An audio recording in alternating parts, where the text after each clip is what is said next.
Yeah, you smell that? That's death. What the hell is this place? This is what's left of Kong's parents. I've taken enough photos of mass graves to recognize one. The crash site's just on the other side of this valley. We'll cross through and make it to the highest point west. This place is a real no-no, sir. We need to be going to the north side right now. And you welcome to do that, my man.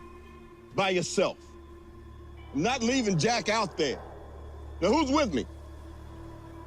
We can make it. You're mighty right we can make it. Now, stay sharp. Keep an eye out.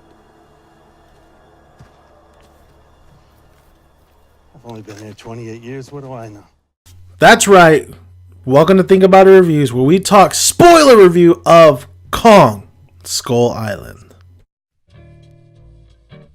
Now, Kong Skull Island is directed by Jordan Vogt Roberts. This guy, I guess, has done Nick Offerman's Something Ham, like that little stand-up comedy special that Nick Offerman did. And Nick Offerman is from Parks and Rec, he plays Ron Swanson. So that's like the one work that this guy has kind of done. And I guess he might be doing the Metal Gear Solid film, but he takes reins in this Kong film. So it's not Gareth Edwards, it's this guy. Now this is starring Tom Hiddleston, Samuel Jackson, Brie Larson, John C. Reilly, Toby Kebbell. I was like super surprised that Toby Kebbell's name came up. I'm like, oh, I love this actor. Now this film had a budget of 185 million and it's only taken maybe 160 million. So it hasn't made its money back, and it hasn't even surpassed the budget. But I think they still have a couple releases still here and there. But this film hasn't got Godzilla kind of numbers. And you got to remember, going into this film, that's what they want to do. They want to make a monster cinematic universe. Did I like it or did I not? Here's the thing. I do not understand why this film is getting a lot of praise and there is a lot of good things in this film. I mean, visually, there's a lot of good things. John C. Reilly is awesome in this film. He's actually the one really enjoyable character in here. Actually had a journey, right? It had that little arc. He didn't change throughout the film, but his goal was to get back home. And I thought they were going to do the trope on this guy because he's a World War II vet. And him and the Japanese man he was fighting, they crash land on Skull Island. So they crash land on Skull Island. They're fighting. They're wrestling, tussling. The Japanese man's about to kill John C. Reilly, but then Kong appears, and then they're both at awe. And that's what I loved about the film was when Kong appears and this is the first time for all the characters get introduced to Kong. What the fuck, this motherfucking monkey? Like that's the reaction you would have. You would just like stand there, not say a word, mouth all open, just pissing your pants at the sight of Kong. That is a realistic reaction. Back to John C. Reilly. So the two fight, right? This is what I like about John C. Reilly's character. This is why I'm talking about him the most, because his character is probably the most intelligent out of everybody, and he's just a lovable character. He crash lands. He's there for like 28 years until Tom Hiddleston, John Goodman, Samuel Jackson, they all arrive, and he gets picked up by Tom Hiddleston's crew because they all eventually get separated. I thought they were going to be, after he says, they tell him, yeah, we're going to take you home. When we're trying to get off this island, you're coming with us. I honestly thought he was going to die. Light bulb, this dude's dead. I mean, there's so many tropes in this film already, but I thought this guy was going to die. And it was very refreshing to see that he didn't die, and he actually goes home. He meets his son like he wanted to, has a hot dog, and watches the Chicago Cubs. I mean, that was a feel-good moment, and that's a great character. And he fights, and he has and he befriends the Japanese man. Like, this is what you want in a Kong movie. You got a little sentimental here. You got a great character. He's funny. He's enjoyable. He needs to be he's serious when he needs to be serious. He has all the knowledge about this island. Like, this guy is cool, and his tribe is pretty sick too. However, The rest of the people are just, you don't remember their names. You somewhat, like, you understand. The tropes are everywhere. Samuel Jackson, bad guy. You understand because, like, his crew got killed, his men got killed. You get it. He wants revenge. But there's a bigger picture, Samuel Jackson, and I just wish he had a little bit more intellect. And that's why they casted Samuel Jackson, because they knew that this motherfucker is going to be the bad guy, and he's good at playing bad guys, and he's good at shouting. So I just absolutely, I wish they would have done something a little bit different with that character. And then, man, all the other soldiers, other than like maybe 3 of them or 2 of them, they're all like picked apart, which is actually kind of fun when Kong just absolutely destroys everything. But Toby Kebbell is in here. They like the main, he's like a plot device, right? He's a device he's the reason why Samuel Jackson and everybody is still on the island, because they're looking for him. And then when they find out that, oh, he's dead, Samuel Jackson goes, well, anyway, I want to kill Kong. Like, he was not unnecessary, honestly. He was unnecessary in here, or at least give this guy, I mean, he's just staying, they tell him to stay at that one spot. But when you have creatures that are out to kill you, like, he dies right away in the film, and I felt like that was a bad choice. I felt like, why don't you give him a little bit longer here? I mean, why do you kill him off that fast? And it does come into play later on in the film, but I felt like his death was so quick, and there's probably like cutting room footage of him surviving that one spot. That one shot, that one meetup with him seeing Kong in the water was just for action to happen, and that was when the big old octopus comes at Kong. It's like Toby Kebbell was so unnecessarily, and he was done wrong, honestly. This guy's a great actor, and this guy just really got the short end of the stick, except I didn't really like his American accent, just saying. I thought John Goodman was so miscast in this film. In this film, I was kind of shocked to see that it feels like he's kind of playing it for laughs. He was like, I don't even want to be in this film. Like, that's how I felt about John Goodman's performance. I felt like you should have casted somebody else, because those lines he was delivering, any other caliber actor in that spot, even Anthony Hopkins would have rocked the shit out of those lines. But I felt like John Goodman I love John Goodman. I think he's a great actor, and I think he was fantastic with Denzel Washington in Flight. But, you know, I felt like he shouldn't, like Jack Black, he was miscast in a Kong film, so I felt like he should have been there. But Heath was fine. Heath from The Walking Dead. When they're walking, and Samuel Jackson and his crew are walking to find, you know, Toby Kebbell, you don't see John Goodman for a great portion of this movie. Like, you see him in the beginning, you see him deliver some lines when they get to Skull Island, but boy, do you not see him most of the time through the second act, even like the third, a little bit of the third, the beginning of the third.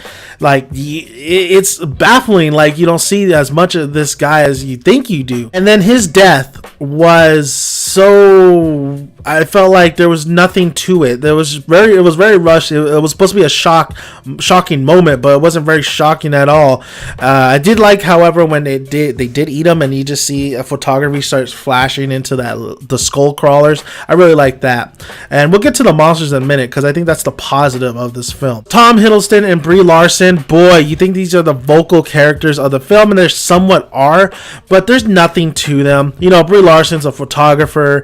Tom Hiddleston is like a navigator. Like, his job is to get everybody safe. He is the woman from Alien vs. Predator, basically. Tom Hiddleston gets a little bit more to do towards the end of the film, but boy, is this guy just like, he's not used effectively at all in this film. He is just kind of there, and he's supposed to be a leading man, but he's not very much a leading man at all. Brie Larson does she captures, she photographer, like, she's there, she like has all the evidence in the world, and then kind of like towards the end, they don't even want to use the evidence at this point. Then what the fuck were you there, and what you die for, honestly? So these two characters are not that memorable, honestly. Kong, how was King Kong? He was good. I love the line. I forgot. I think it was John C. Reilly who said that Kong has still not reached his potential. He's still growing. He needs to grow. This Kong was big.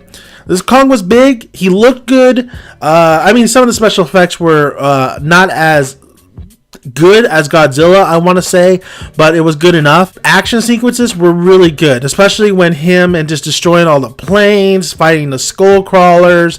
The ending battle was good. That was good. The action was actually well done, and Kong himself is a very likable beast. He's a very likable monster because it's all in the eyes. And throughout the film, there's moments where you see him and you see him gazing at this beautiful sky. Kong is actually a character, which is great. Like John C. Reilly mentions like his parents died and you see his parents' bones. Like that's some good stuff. That's some good stuff for us to really understand the beauty of the beast, so to speak, of taking it back to the original King Kong, because I never really got that, like, okay, our beauty killed the beast or something like that. I never really got why we're so sentimental to Kong, even though like he expressed like he didn't really want to hurt anybody. But I think they do a better job in this film where he's really doesn't want to hurt anybody, and he really is protecting the tribe. Like he's doing a lot of good. He's king of the island, and it showcases that in the film, and that's what you need. And that's why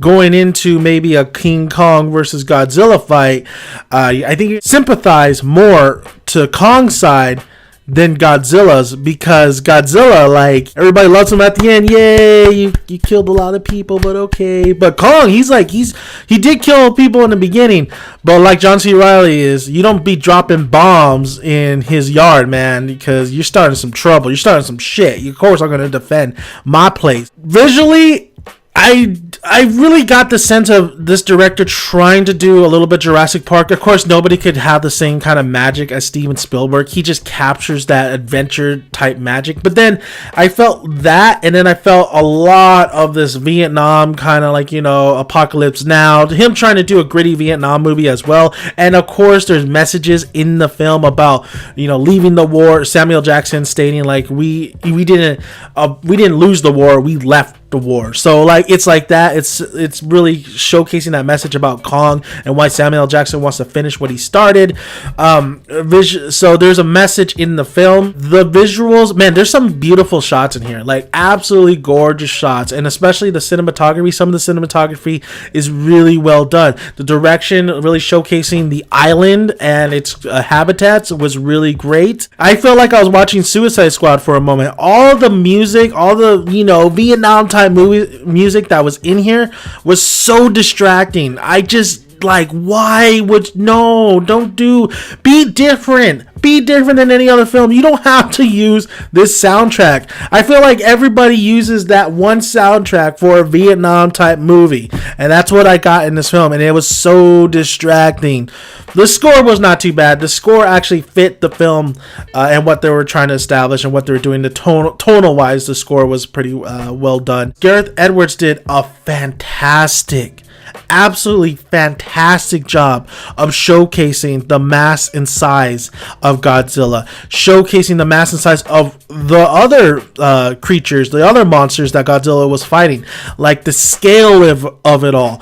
But with Kong, you feel like Kong's a big old monkey. Honestly, you feel like he's a big beast, but it's just not the same, like, chills, not the same atmosphere as what Gareth Edwards laid down. And in this film, you kind of miss that. You kind of miss seeing, like, having that feel of Kong being so massive. And I do, like I said, I like the reaction shots, but you still don't, as the audience in the theater, I didn't get the same feel as, let's say, Godzilla. There's a lot of characters that gets picked off in this film, and you're like, oh, it's a monster movie. Nobody gives a shit about characters. They want to see the monsters.